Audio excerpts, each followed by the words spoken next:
오늘은 여호와께 간구하매라는 제목으로 우리가 함께 말씀의 은혜를 나누어 보기로 합니다. 인간은 태어나면서부터 자신이 선택하지 않았음에도 불구하고 미리 결정되어지는 것들이 많이 있습니다. 어떤 것들이 있을까요? 인종도 그렇죠.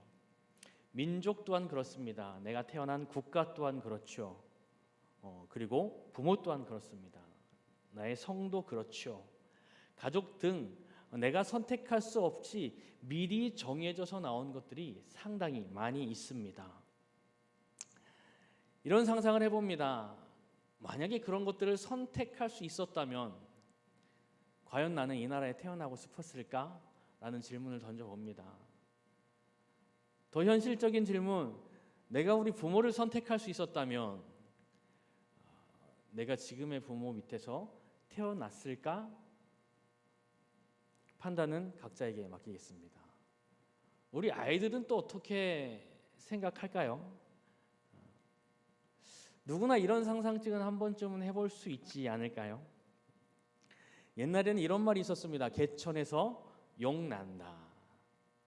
무슨 말입니까? 1970년대에서 90년대 사이에 주경야독을 하면서 어려운 환경 가운데 열심히 공부해서 각종 어려운 고시에 합격하여 성공의 궤도를 걸어가는 사람들, 이런 사람들을 일컬어 우리는 개천에서 용났다 이야기합니다.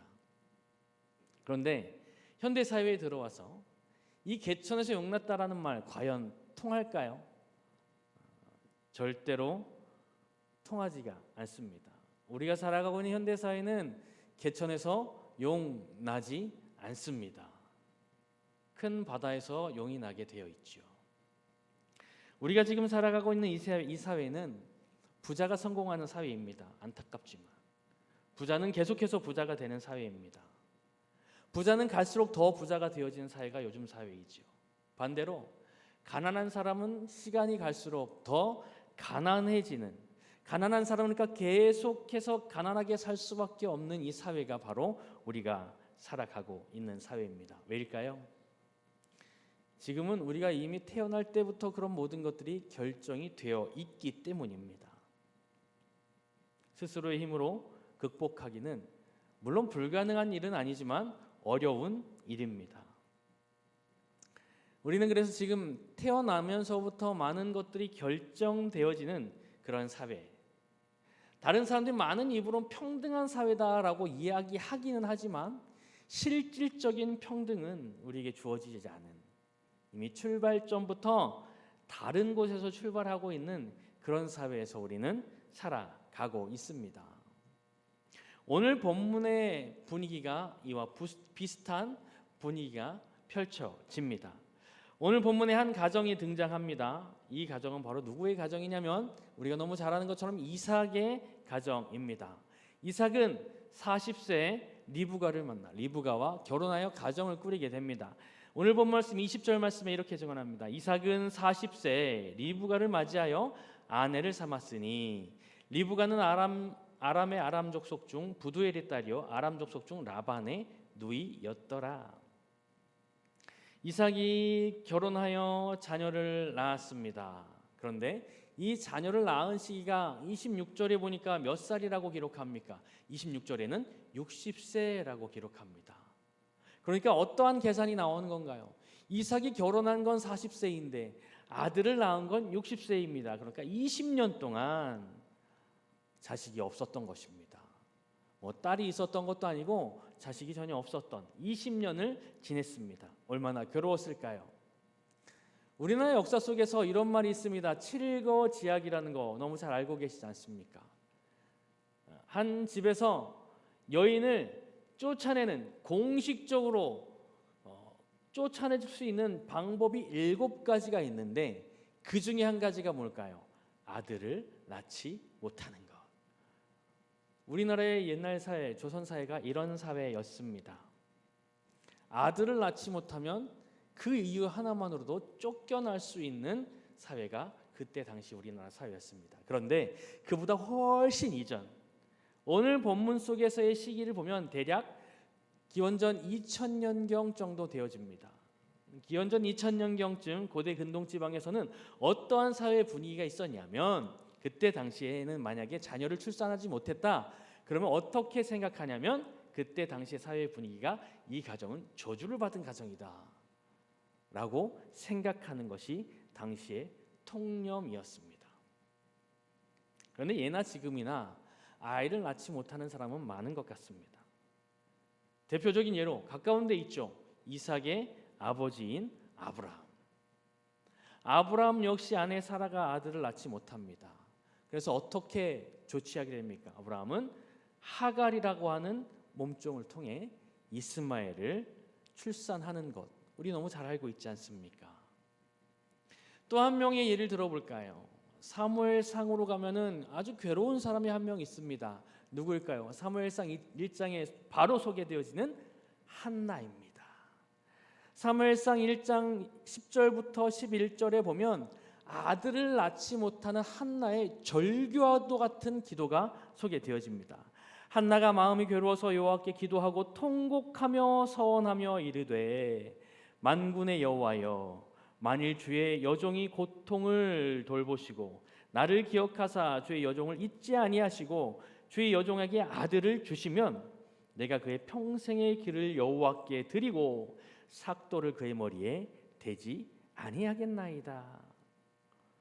한나의 절규입니다. 자녀를, 특별히 아들을 갖지 못하는 한나가 하나님 앞에 절규합니다. 통곡합니다. 기도합니다. 그런데 오늘 본문을 말씀해 보니까 이삭과 리브가 역시 결혼한 지 20년이 됐는데 자녀가 없습니다. 자녀를 낳지 못합니다. 그래서 어떻게 하나요? 이삭은 아버지의 행동을 그대로 답습하여 아버지가 했던 대로 행동합니까? 아니요. 이삭은 아버지의 행동을 배우지 않았습니다.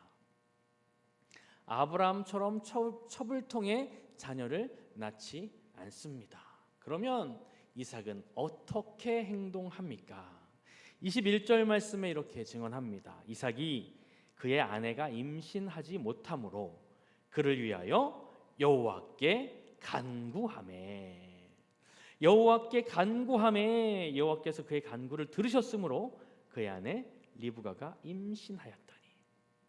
이삭은 아빠와는 다르게 행동합니다. 여호와께 간구했습니다. 기도했습니다. 20년 동안 자녀가 없었습니다. 하지만 이삭은 조급하지 않았습니다. 다만 그가 기도한 이유는 무엇입니까? 딱 한 가지입니다. 이삭이 간절히 기도한 이유는 사랑하는 아내 때문입니다. 왜요? 아내가 아이 없음을 가지고 너무 괴로워했기 때문이죠. 이삭이 기도한 이유는 아내가 불쌍해서입니다. 아내가 괴로워했기 때문입니다.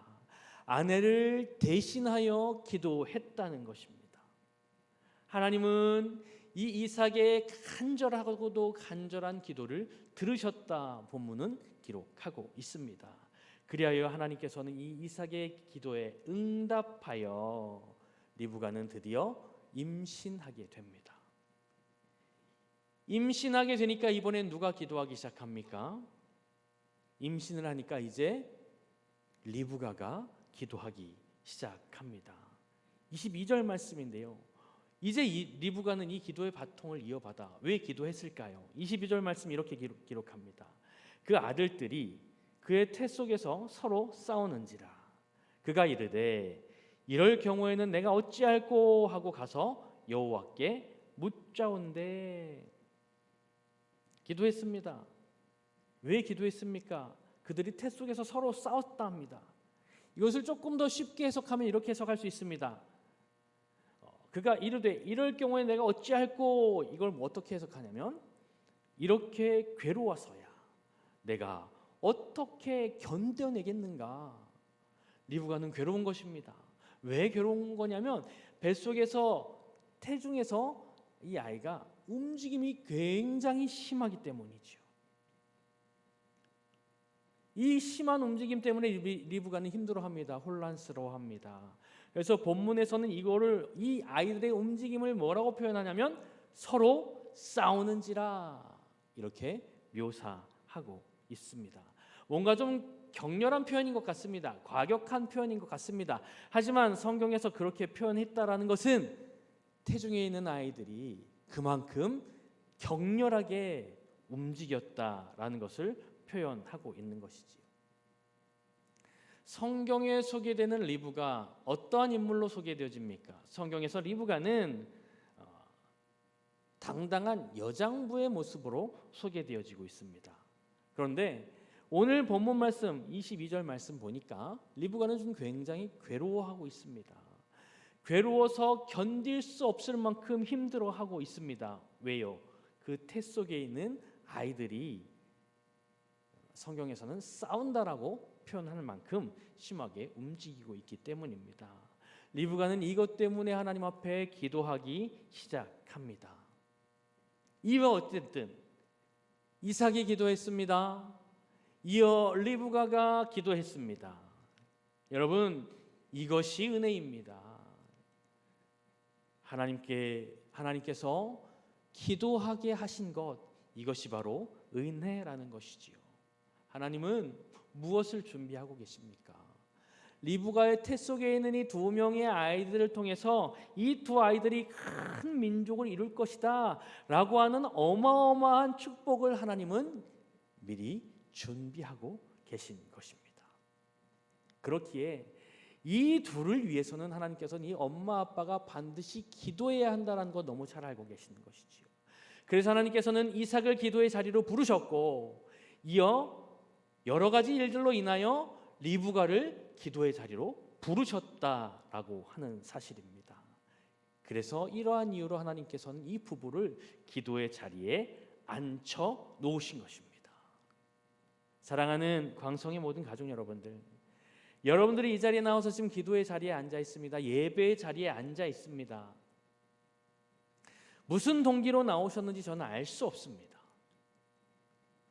어떻게 이 자리까지 오시게 되었는지 저는 도대체 알 수 없습니다. 하지만 제일 중요한 건 뭐냐면, 결론적으로 중요한 건 여러분들이 지금 이 자리에 앉아 계시는 것 그 자체가 축복의 자리임을 믿으시기 바랍니다. 이 자리에 앉아 계신 것 그 자체가 감사의 조건임을 믿으시기 바랍니다.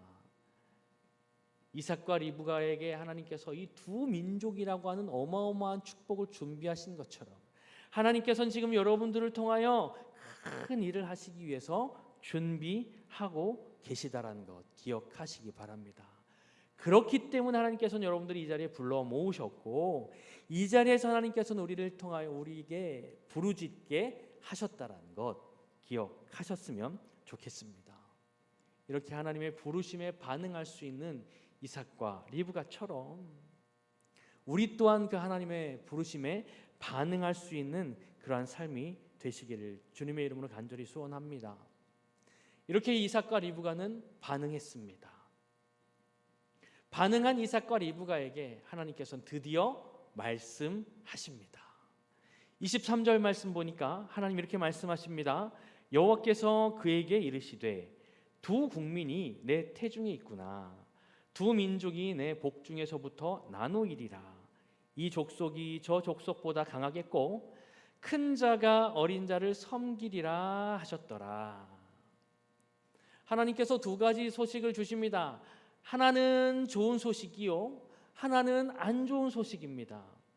먼저 좋은 소식은 뭡니까? 내 태중에서 두 아이가 나올 텐데 이 두 아이가 두 민족을 이룰 것이다. 민족의 조상이 될 것이다. 어마어마한 큰 축복입니다. 그냥 여기서 끝나시지. 여기서 한 단계 더 나아가십니다. 그런데 이 두 민족이 나뉘어질 것이다. 나뉘어질 것이고 나뉘어진 민족 중에 큰 자가 작은 자를 섬기게 될 것이다. 이해할 수 없는 이 말씀을 이삭과 리브가에게 던지십니다. 이후 출산의 때가 되어 리브가는 출산합니다. 말씀대로 쌍둥이를 출산하게 됩니다. 너무 잘 아시는 것처럼 그 두 아이의 이름은 에서와 야곱. 그 두 아이들이 태어난 시기를 대략 계산해 보면 기원전 약 2006년 정도 됩니다. 앞에서 말씀드렸듯 그 즈음의 사회, 고대 근동의 사회의 분위기, 흐름은 어떤 분위기냐면 태어나면서 거의 모든 것들이 결정이 되어지는 그러한 사회입니다. 에서와 야곱, 누가 더 장자일까요? 에서가 장자입니다. 어마어마하게 많은 시간이 차이 날까요? 아니요. 딱 1분여 정도 차이가 나는, 바로 뒤에 이어서 야곱이 나오게 됩니다.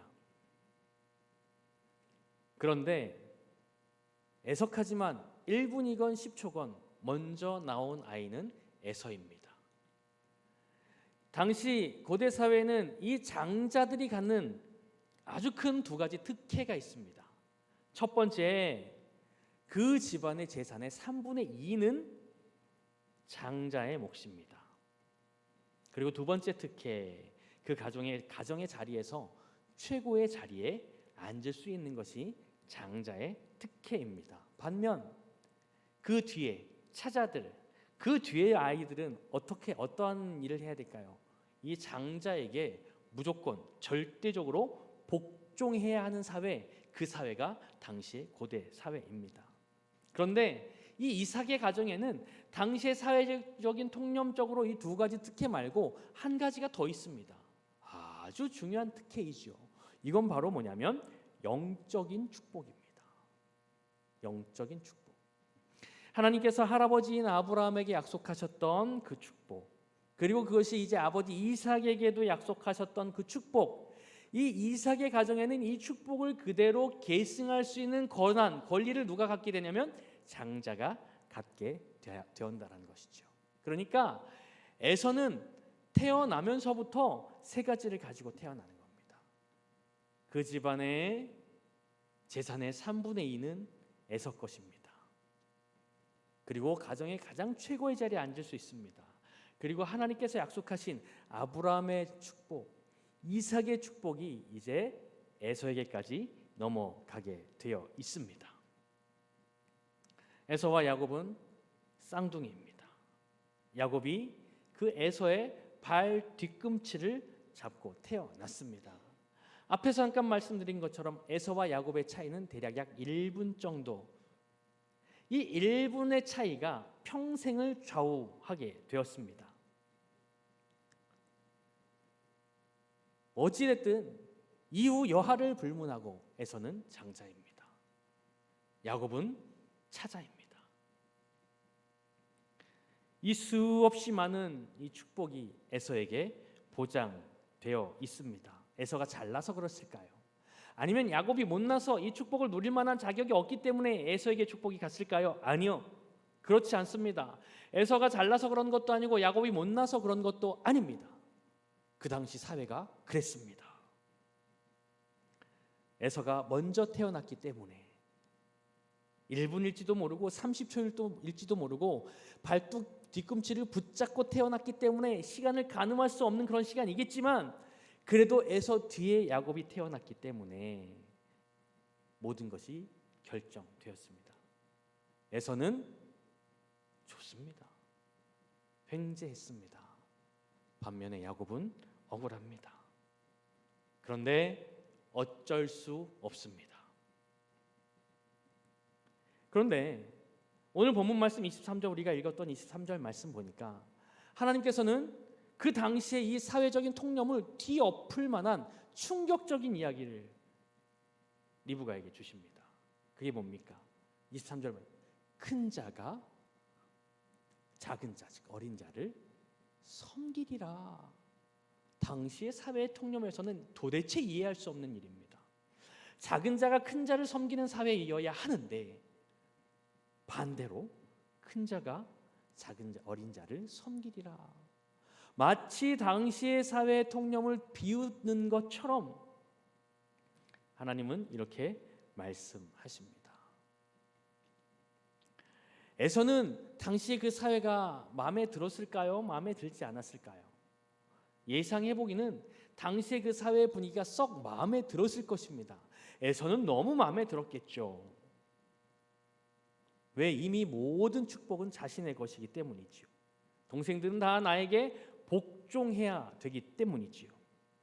하지만 야곱의 입장에서 생각을 해본다면 마음에 들었을까요? 아니요. 그 당시 사회가 야곱은 불만이 많았을 것입니다. 굉장히 불만이 많았겠죠.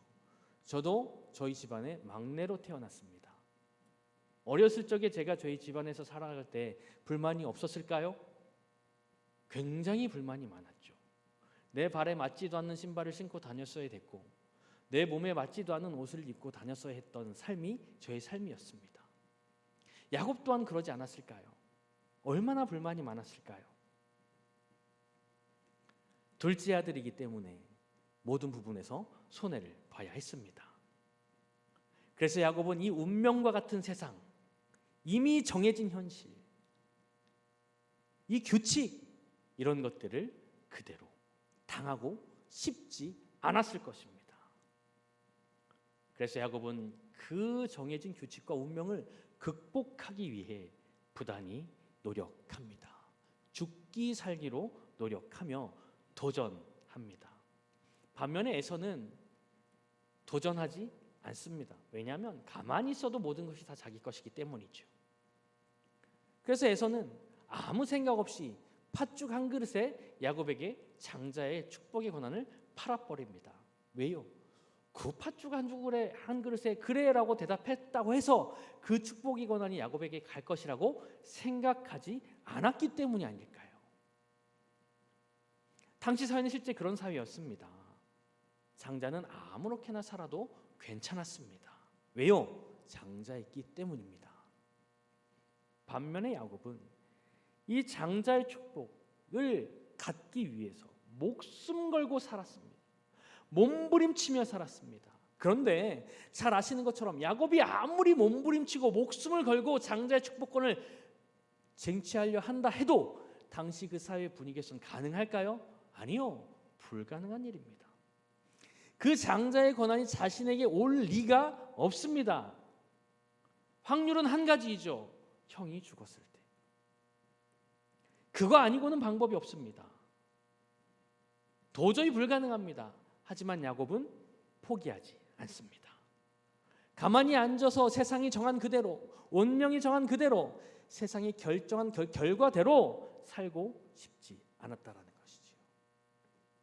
결론적으로 하나님께서는 이 야곱과 같은 사람을 지금 이 세상에서 찾고 계십니다. 마태복음 11장 12절 말씀에서 예수님은 이렇게 말씀하십니다. 세례 요한의 때부터 지금까지 천국은 침노를 당하나니 침노하는 자는 빼앗느니라. 천국은 침노하는 자의 것이다. 예수님은 말씀하셨습니다. 사랑하는 광성이 가족 여러분들, 가만히 있으면 안 됩니다. 현실에 안주하면 안 된다라는 것입니다.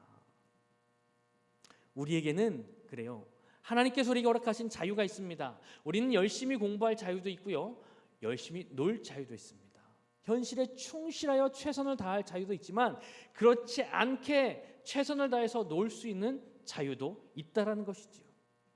교회를 열심히 다닐, 하나님을 열심히 섬길 자유도 우리에게 있지만 그렇게 하지 않을 자유도 우리에게 있습니다. 우리에게는 야곱처럼 이 자유를 잘 선용할 수 있는 그러한 자유도 있지만 에서처럼 선용하지 않고 그냥 그렇게 흘러가는 대로 살아갈 자유도 있습니다. 내가 어떻게 사느냐, 이거는 내 판단입니다. 나의 자유입니다. 하지만 오늘 말씀에서 야곱의 이야기를 통해서 하나님께서 이렇게 말씀하시는 거죠. 하나님을 믿는 사람이라면 어떠한 삶을 살아야 되느냐, 여기에 대한 정답을 주시는 거죠. 어떻게 살아야 합니까? 현실에 굴복하지 말아야 한다는 것입니다. 최선을 다해서 내게 주어진 현실을 살아가야 한다라는 것이지요. 그리고 그 결과는 하나님께 맡기고, 그것이 결과가 좋든 좋지 않든 그것은 하나님의 부분이고, 나는 내게 주어진 현실에 최선을 다하면서 그 결과를 하나님 앞에 완전히 맡겨드리는 믿음의 용기가 우리에게 필요하다라는 것이지요. 그 결과가 좋아도 때로는 그 결과가 내 성에 차지 않고 내가 원하는 결과가 아니다 할지라도 하나님은 믿음으로 도전하는 자들, 하나님을 믿는 자들, 그들을 결코 실망시키지 않는 분이심을 믿으시기 바랍니다. 야곱은 하나님이 주신 자유로 모든 사람이 어쩔 수 없다고 포기한 세상에서 믿음으로 도전했습니다. 도전하되 어떻게 도전했냐면 목숨 걸고 도전했습니다. 몸부림치며 행동했습니다. 그 결과 창세기 27장 30절 말씀에서 어떤 일이 벌어집니까? 야곱은 이삭의 축복을 가로챕니다. 자신이 대신 축복을 받습니다. 그리고 결과 어떻게 됩니까? 그 결과 야곱은 하나님의 선택을 받게 됩니다. 물론 하나님의 주권적인 선택이지요. 그래서 출애굽기 3장 15절 말씀에서 하나님께서 하나님 자신을 소개할 때 뭐라고 소개합니까? 나 여호와 하나님 곧 아브라함의 하나님, 이삭의 하나님, 야곱의 하나님이라고 소개합니다. 에서의 하나님이라고 소개하지 않고 야곱의 하나님이라고 자신을 소개하는 것을 우리는 볼 수 있습니다. 하지만 야곱에게도 이 형의 축복권을 빼앗아간 야곱에게도 어마어마한 대가를 치르게 되죠. 야곱은 부모와 생이별을 하게 됩니다. 그리고 외삼촌 라반의 집에서 20년 동안 눈붙일 겨를 없이 열심히 일합니다. 또 그 이후 야복나루에서 천사와 밤새도록 씨름을 하기도 합니다. 환도뼈가 부러지는 씨름을 합니다. 거저 주어진 것이 아닙니다. 야곱은 이 현실을 극복하기 위해서 목숨을 걸고 엄청난 고난의 대가를 치루었다라는 것이지요. 하지만 그럼에도 불구하고 야곱은 그 현실에 타협하지 않습니다. 이 고난에 무너지지 않습니다. 현실에 만족하며 그 자리에 안주하지 않습니다. 절망과 좌절로 한 세상을 살고 싶지 않았던 것입니다. 오늘 이 자리에 계신 사랑하는 우리 광성의 모든 가족 여러분들은 이미 여러분들의 삶이 결정이 되었다고 생각하십니까? 그러면 결정되어진 이 삶은 바꿀 수 없다라고 생각하십니까? 세상 사람들은 그렇게 판단합니다. 세상 사람들은 이것을 그래서 무엇이라고 이야기하냐면 운명이라는 두 글자를 여기에다 갖다 붙입니다. 그리고 세상의 사람들은 이렇게 핑계대죠. 이것이 바로 나의 팔자다. 나의 사주와 팔자가 이렇게 이미 결정이 되어 있기 때문에 나는 이러한 삶을 살아갈 수밖에 없다. 세상에 많은 사람들이 이렇게 이야기합니다. 그렇습니다. 고대 사회가 그랬습니다. 아니 지금 우리가 살아가는 이 현대 사회 또한 마찬가지입니다. 모든 것이 마치 운명처럼 결정되어 있습니다. 이 사회는 그렇게 돌아가고 있습니다. 이미 어머니 뱃속에서부터 아이의 운명이 결정되어 태어납니다. 너의 엄마는 누구니? 너의 아빠는 누구니? 부자는 부자로, 가난한 사람은 가난한 사람으로 이렇게 결정된 사회 속에서 가난한 집안에 태어난 아이들은 그저 좌절과 절망만 맛보면서 살아가는 것이 어쩌면 우리가 처한 이 사회의 모습이 아닐까 생각이 됩니다. 그러나 성경은 이렇게 이야기합니다. 에서처럼 모든 것을 다 가졌다고 해서 방심하지 말아라. 교만하지 말아라.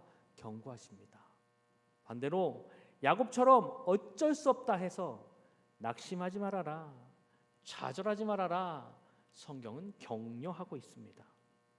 사랑하는 여러분, 이미 결정되었다고 실망하지 마십시오. 현실만 바라보고 좌절하지 마십시오. 아, 이건 어쩔 수 없어. 내 힘으로는 안 돼. 포기하지 마시기 바랍니다.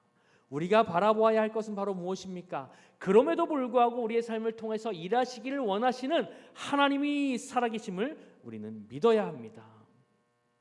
그 상황 가운데서도 하나님은 우리에게 은혜 베푸시기를 원하신다라는 것 기억하시기 바랍니다. 시편 126편 2절 말씀에서 이렇게 기록합니다. 그때에 우리 입에는 웃음이 가득하고 우리 혀에는 찬양이 찼었도다. 그때 문나라 가운데서 말하기를 여호와께서 그들을 위하여 큰 일을 행하셨다 하였도다.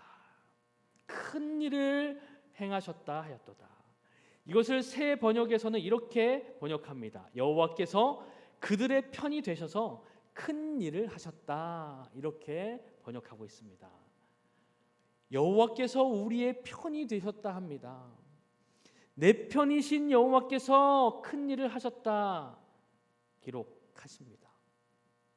하나님은 믿음으로 이 현실을 뒤엎을 믿음의 사람들을 기대하고 계십니다. 바로 이 자리에 앉아있는 여러분들이 그 믿음의 사람들임을 기억하시기 바랍니다. 야곱의 이름 발 뒤꿈치를 잡은 자라는 뜻입니다. 이것은 발 뒤꿈치를 뜻하는 히브리어 아카브에서 유래된 말이 야곱인데요. 이 아카브라는 말은 또 다른 뜻이 한 가지가 있는데 무슨 뜻이냐면 이스라엘의 민속 씨름 중에서 발 뒤꿈치를 잡아서 상대방을 확 넘어뜨리는 기술이 바로 아카브라는 기술이라고 합니다.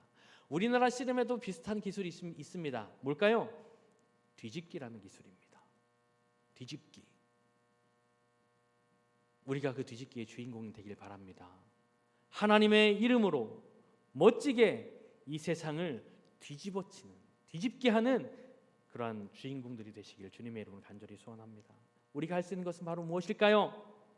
하나님이 주신 자유를 가지고 하나님의 말씀에 순종하며 예수 그리스도를 향한 신실함과 믿음으로 끊임없이 오늘 제목처럼 여호와께 간구함으로 도전함으로 주어진 환경 속에서 최선을 다하는 것, 이것이 바로 우리가 해야 할 일이라는 사실 기억하시기 바랍니다.